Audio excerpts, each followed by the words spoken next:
well-established na yung right against self-incrimination ay pwede lamang gamitin sa bawat tanong na maitanong sa isang testigo kung hindi niya sasagutin yon. Pero hindi yan blanket na pagpapayag na umiwas siya sa presenta ng sarili niya sa isang hearing at sa pagharap sa mga tanong naming mga senador.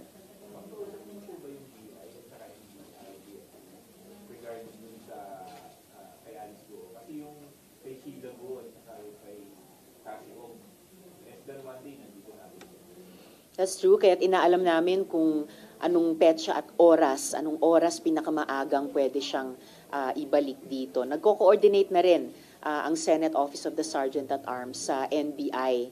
At yun na nga, mismong si NBI Director Santiago ay nagsabing basta pagkatapos maiproseso nila ng BI si Alice Guo, ito turn over siya sa atin dito dahil Senado ang may standing warrant para kay Alice Guo.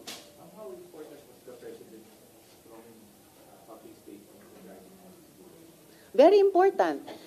Tulad ng pag-anunsyo niya ng total ban sa POGOs nung kanyang SONA at pagsimula ng winding down hanggang December 31 at paghahanap ng alternatibong trabaho at hanap buhay, yung just transition para sa mga kababayan nating nagtrabaho noon o nagtatrabaho pa sa mga POGO na iyan. Lahat nito mga piyesa ng isang puzzle na dahan-dahang binubuo natin.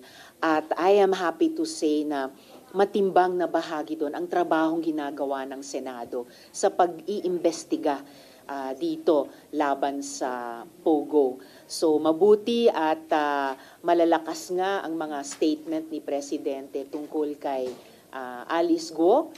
At ngayon nakita natin sa pakikipagtulungan ng iba't ibang mga grupo ay naaresto si Alice Guo.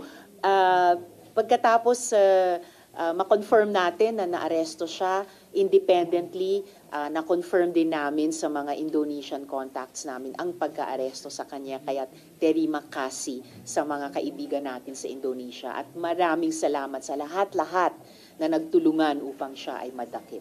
Nasabi ko ba nung Indonesian sources nyo kung paano nila na-trace? Bubuin pa namin yung account nilang iyon para dun din sa investigasyon ng Subcommittee on Justice and Human Rights tungkol partikular sa pagtakas ni na Alice Guo, ma-input namin yon at mabuo natin yung kwento ng kanyang pagtakas hanggang sa kanyang pag-aresto.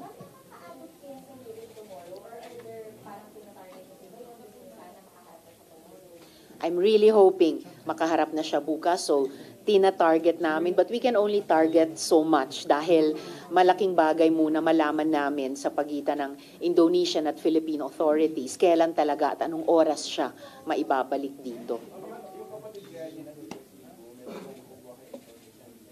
Yan na lang ang missing in action pa, pero buo yung confidence ko na patuloy din siyang pinaghahanap tulad ng patuloy na paghahanap kay Alice Guo pagkatapos maaresto sina Sheila Guo at Cassandra Leong na nagbunga na ngayon sa pag-aresto kay Alice Guo.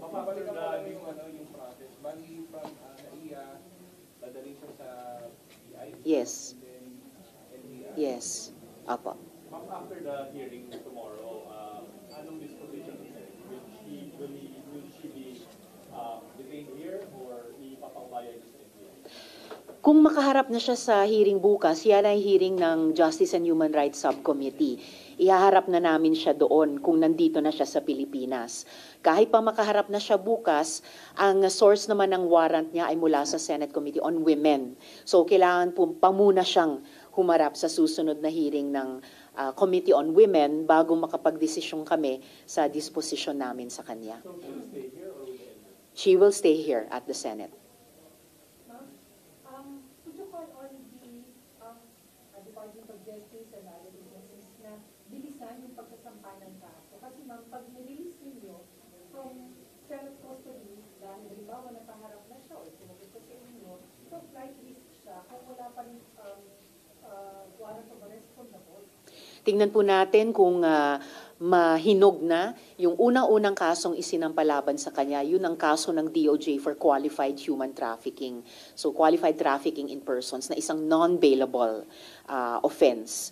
At kung hindi pa man at that point in time, kasi dadaan muna siya sa pagharap sa Committee on Women, magdidesisyon pa kami kung palalayain na ba siya sa Senado or i-detain pa rin namin. Kahit pa umabot sa puntong iyon, kung may nahinog ng court warrant of arrest, well and good. Kung hindi pa man, we could ask the BI, meron ba silang standing complaints laban sa kanya bilang isang dayuhang nandito sa Pilipinas, on the strength of which pwede pa rin nila siyang i-hold. But definitely, hindi na natin pauulitin na tumakas siya at may mga magkulang o worse, makipagsabuatan para patakasin siyang ulit. Ma'am, are you positive na this time ay magsasalita na siya ng totoo sa mga hearing? Well, as I mentioned earlier, tingin ko malakas ang dating nitong pagka-aresto niya sa kanya dahil umalis siya sa Pilipinas ng ganun-ganun lang, nakapag parang lakbay sa iba't ibang bansa dito sa Asia at papunta sa kung saan, hindi pa natin alam. Pero hindi siguro magaan ang dating sa kanya na naaresto pa rin siya at ibabalik pa rin dito sa ating bansa kung saan nagpanggap siyang Pilipino, nagpanggap siyang Pilipinong mayor, lumabag siya sa iba't ibang batas ng Republika sa ilalim ng cover ng POGO.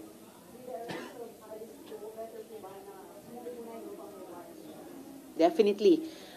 Ipinakita nitong pag-aresto kay Alice Guo na tumakas ka man, pag pinaghahanap ka ng mga otoridad at may tulong pa ng mga otoridad ng ibang mga bansa, kahit dun ka pa tumakas, ay maibabalik ka rin dito sa bansang Pilipinas. That should make a strong impression sa iba pang subjects ng warrant of arrest na patuloy pa rin tumatakas o nagtatago. Ma'am, in this development, so we do not see wrapping up of your hearing anytime soon. Well, plano na rin ng Senate Committee on Women na sana sa loob ng 2 o 3 hearing mai-wrap up na po namin. Meron pa po kaming mga pending issues, pangunahin na nga yung pagharap at pagsagot ni Alice Guo, yung pagtatanong namin sa ilan pang mga personalidad na lumitaw ang kanilang mga pangalan konektado sa mga POGOs, yung hindi pa natapos na kwento ng Pharmally at kung yung mga taong na-identify noon sa Pharmally investigation na lumilitaw ngayon sa investigasyon namin laban sa POGO ay mayroong ding accountability doon. So, on track pa rin ang Senate Committee on Women, very big break para sa ating lahat yung pagka-aresto kay Alice Guo. Si Alice Guo ba yung pinaka-mataas o pinaka-malaking personality behind POGO operation? Maaring hindi siya yung pinakamataas pa, maaring hindi pa siya yung kumbaga malaking isda rito. At yun yung gustong tumbukin ng Committee on Women bilang bahagi ng pag-wrap up ng kabuuang 4 na taon ng investigasyon laban sa POGOs.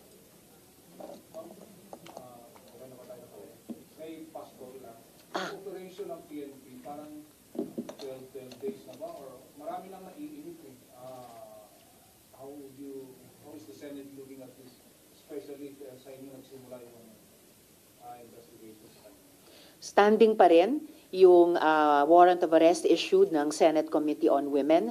So oras na mapasakamay siya sa mga otoridad, inaasahan ko, tulad ni Alice Guo dun sa isang investigasyon, humarap na si Apollo Quiboloy sa aming investigasyon dito sa Senado. At the same time, naninindigan ang Department of Justice among different executive agencies na valid pa rin yung operation ng pag-serve ng warrant of arrest laban kay Quiboloy.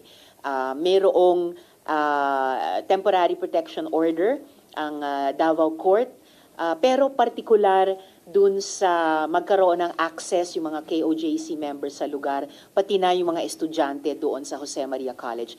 Hindi po hinahadlangan nun yung patuloy na pag-serve ng arrest warrant kay Quiboloy. Kaya inuulit ko na lamang sa kanya, no, itigil na lahat ng mga dramang iyan, lumabas na sa lungga ninyo, humarap na kayo dito sa Senado at sa iba't ibang mga korte kung saan may nailabas na ng mga warrants para sa arrest mo. Ma'am, how do you see yung mga counter-propaganda ng kampo ni Quiboloy, like yung ginagawa na parang mining, gold excavation doon sa KOJC compound ng PNP? Well, Sinasabi nila PNP ang gumagawa nun? Yes, O sila ang gumagawa nun? Sila, nag-ukay daw kasi yung PNP, may mga darado parang gold detector and yung mga propaganda from their end. Siguro yung mapapaniwalaan lamang na detect ay yung sinasabing 8 heartbeats doon sa tunnel or sa bunker na usually makina na ginagamit para iligtas ang buhay ng mga victim survivors ng mga sakuna tulad ng lindol. Pero kung yun ang ginamit para i-detect at subukang tumbukin kung saan patuloy na tinatakasan ni Apollo Kibuloy ang warrant of arrest para sa kanya, iyon ang paniniwalaan ko. Dahil on the strength of their service of arrest warrant, wala namang ibang ipinapakitang pakay ang PNP doon, bukod doon. Last question, What si about the Marlon. condition being laid down by his lawyer? Sorry, hindi ko nakikita. Ng lawyer, Mm-mm. dapat daw may written declaration si Presidente na hindi siya ito turn over sa US if ever. Wala po siyang mag-impose ng mga kondisyon. Siya po ang may obligasyon, hindi lang sa gobyerno, pero sa taong bayan, na tulad ng sino mang mamamayan na covered, hindi ng isa, hindi ng 2, kundi 3 warrants of arrest, humarap na po siya. Kung ano po ang gagawin ng gobyerno, kung magkaroon man ng extradition treaty, ang sino mang ibang bansa, o kung mailagay siya sa list ng Interpol para maging subject ng search ng iba't ibang law enforcement agencies ng buong mundo, hindi na po siya ang may desisyon dyan. Gobyerno na po. Okay, last na po si Marlon. Ang COA has ordered DepEd to return yung mga misused funds daw ng DepEd during the time of Sara Duterte. More than 12 billion. So will you raise this kapag nag-plenary na yung budget? Kapag pagdating sa plenary budget debates dito sa Senate, hindi pa sinunod ni dating DepEd Sec Sara ang utos ng Commission on Audit, of course, wide open para itanong yon.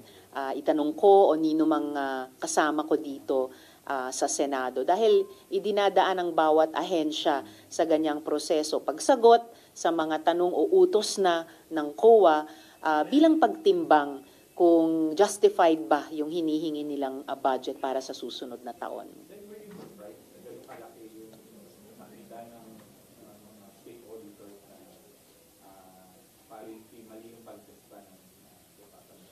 Hindi ako surprised. Kaya nga't ni-raise namin dito sa Senado last year yung issue ng confidential and intelligence funds at legislative intent namin siguruhin na yung limited na pag-audit sa intelligence funds ay masunod at yung halos hindi pag-audit ng confidential funds ay malagyan po ng rules and regulations. Kaya nga po't nagbuo pa ang Senado ng Oversight Committee, di ba, joint sa House tungkol dyan sa Confi and Intel funds na yon. And I'm just very glad at grateful sa COA na isiniwalat nila ito sa ating lahat at sa buong publiko.